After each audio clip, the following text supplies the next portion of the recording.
Francisco Franco was born in Spain on December 4, 1892.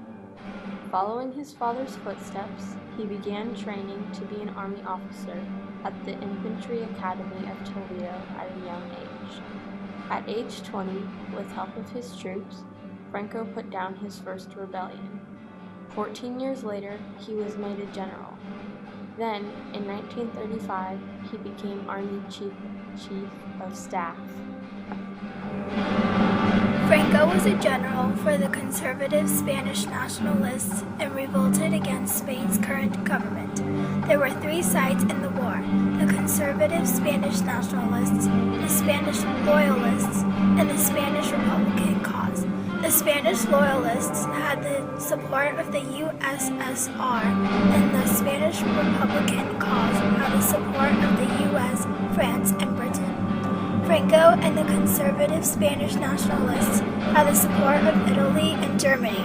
Adolf Hitler helped Franco win the Spanish Civil War, lending him the use of his air force, because they were both fascist governments, and in exchange, Hitler was allowed to test high-explosive bombing on Spanish towns.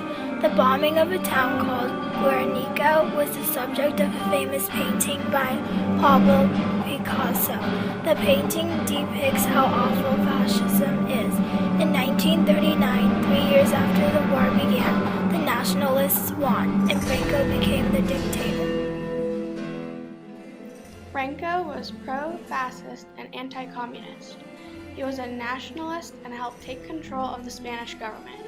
He wanted to re-Catholicize all of Spain. He also wanted to increase industry in his country. During Franco's 40-year reign as dictator, he officially kept Spain neutral in World War II.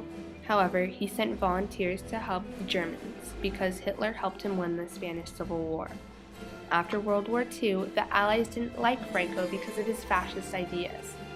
Franco helped the matter by letting the U.S. build air and naval bases during the Cold War. In return, Spain received military and economic help. In the 1960s, miners and other workers started to voice their dislike of Franco by protesting and going on strike. Franco started to relax the rules a little bit, and by 1966, censorship was relaxed. In 1947, he announced that a king would take his place after he either retired or died. He named Juan Carlos I as his successor. Franco concluded his 40-year reign as the Spanish dictator when he died on November 20th, 1975. He had announced that after him, Juan Carlos would rule as king. Juan Carlos was the grandson of King Alfonso XIII. Juan Carlos started the process of making the country more democratic soon after he gained power.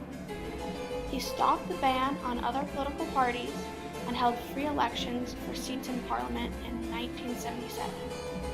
This was the first time since 1936 in which the people could choose the candidates. In 1978, a new constitution was approved. It was based on democratic ideas. However, Franco wasn't forgotten. He left a legacy behind him. He was the longest ruling dictator of his time, staying in power for 40 years.